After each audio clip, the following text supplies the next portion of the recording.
한국손해사정사회 소비자선인권위원회 위원장이 되었습니다. 축하드립니다. 그럼 이제 어떤 역할을 하시게 되는 건가요? 소비자선인권 제도는 보험 소비자가 청구한 보험금에 대해서 보험회사가 복잡한 손해사정이 필요하다고 판단하는 경우 보험회사가 아닌 독립손해사정사를 보험 소비자가 직접 지정해서 손해사정을 받아보는 제도죠. 그런 만큼 독립손해사정사들 역시 매우 중요한 한 축이라고 할 수 있는데요. 독립손해사정사들의 공통된 업무 매뉴얼을 정하고 그리고 더 나아가서는 보험 소비자들이 올바르게 권리를 잘 행사할 수 있도록 소통 창구는 물론 불합리하거나 보완이 필요한 제도가 있다면 이를 적극적으로 개선 요청하는 것까지 업무를 할 예정입니다.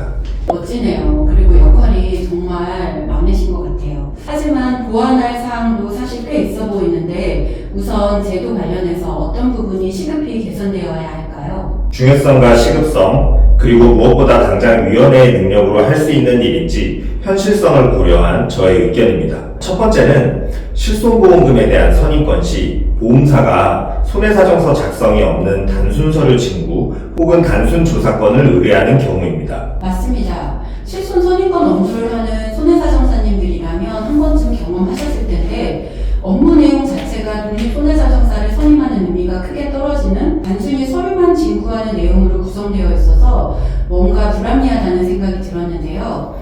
구체적으로 어떤 부분이 문제라고 할 수 있을까요? 네, 소비자 선임권의 핵심은 보험사와 이해관계가 없는 독립손해사정사가 보험금의 지급 여부를 판단하는 손해사정서를 작성하는 것이 핵심입니다. 그런데 이름은 조금 다를 수 있어도 보험사가 이야기하는 단순 조사 업무는 서류를 떼어오면 자신들이 판단, 즉 손해사정을 직접 하겠다는 것으로 이는 제도의 취지와는 맞지 않는 것이죠. 더군다나 보험협회가 만든 소비자 선임권 모범기준 상에도 손해사정사는 손해사정서를 작성해야 된다고 기재되어 있고 법령의 취지에도 이것이 부합한다고 해석이 됩니다. 그간 저는 물론이고 개개인의 독립손해사정사님들이 보험사와 하나하나 이런 것을 따지는 것이 정말 어려웠습니다. 결국 이런 것은 선임이 불발되거나 선임을 하더라도 실질적인 효과를 거의 누릴 수 없는 궁극적으로는 보험 소비자들이 피해를 보는 측면도 있고요. 네, 맞는 말씀입니다.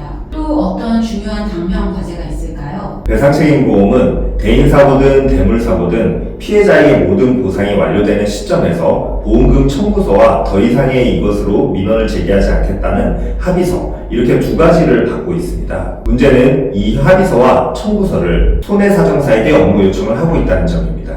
네, 합의서와 보험금 청구 대행은 보험업 감독 규정에서 정하는 대표적으로 손해사정사의 업무 금지 행위잖아요. 바로 그 점입니다. 백관양보에서 보험사와 위탁회사가 그간 업무 과정을 존중한다 하더라도 최소한 법령에서 정한 금지 행위는 할 수 없는 것이니 업무 절차를 반드시 정비하여야만 하는 것이죠.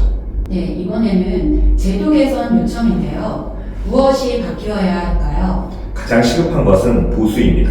소비자 선임권 제도는 보험 소비자는 무료로 이용을 하고 보험회사가 약정된 보수를 손해사정사에게 지급하는 구조입니다. 실손보험에 있어서는 이 보수가 적기 때문에 많은 독립손해사정사들이 이 업무를 꺼려해서 실제로 보험 소비자들이 선임을 하고 싶어도 이 업무를 맡아줄 독립손해사정사를 찾기 어려운 것이 실정입니다. 보험 소비자가 원하면 권리를 누릴 수 있어야 되는데 그럴 수가 없는 환경이기 때문에 이 손해사정사들의 업무 보수 문제를 가장 시급하게 개선하여야 하는 것이죠. 두 번째로는 자동차 보험도 선임권 업무로 편입될 필요가 있다는 점입니다. 현재 소비자 선임권 제도가 실제 손해액을 계산하는 보험에만 적용이 되고 있죠? 네, 자동차 보험은 말씀하신 것처럼 실제 손해액을 계산해서 지급하는 손해보험임에도 불구하고 소비자 선임권 모범 기준에서 제외된다고 명시되고 있어 현재는 무료 선임제도에서 제외되어 있습니다. 교통사고 후 보험금 문제는 늘상 보험 소비자와 보험사 간에 분쟁이 되고 있는 굉장히 중요한 보험 상품입니다.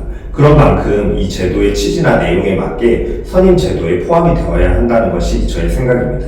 다만 앞서 얘기한 보수 문제라든지 이 자동차 보험의 제도의 편입 문제와 같은 것들은 금융당국은 물론 보험협회들과도 폭넓은 공감대가 필요하기 때문에 단기로는 해결하기가 쉽지 않고 장기적인 과제로 설정해서 추진해 나가야 될 것으로 생각하고 있습니다. 그럼 이제 당장의 이슈도 이야기해 보겠습니다. 소비자 선임권 업무가 자격증을 취득한 손해사정사들이 관심을 많이 갖는 것이 사실인데 막상 업무를 수임해도 어떻게 처리를 해야 하는지 막막한 부분이 있습니다. 보험 소비자들도 전문성 있는 처리를 원하실 텐데 이에 대한 대안이 있으실까요? 좋은 부분입니다. 선입권 업무가 절차로 본다면 단계별로 어떻게 처리해야 되는지에 대한 부분이 있을 것이고, 업무 내용으로 본다면 소비자가 처한 상황에 맞는 손해사정 지식이 필요하겠죠. 이런 부분을 서로 배우거나 알려줄 수 있는 구조가 되어 있지 않은 것이 현실입니다. 그래서 이 부분은 선입권 업무에 대해 가장 많은 노하우와 경험을 가지고 있는 저희가 업무 시스템을 신입 손해사정사분들에게 열어드려서 절차라든가 소비자가 겪고 있는 진단이나 치료의 내용에 맞는 업무 노하우까지 알려드릴 수 있는 부분을 고려하고 있습니다. 그렇게만 된다면 신규 손해사정사들도 빠르게 업무를 적용할 수 있고 보험 소비자들도 또 쉽게 전문가를 만날 수 있어 모두에게 도움이 될 것 같습니다.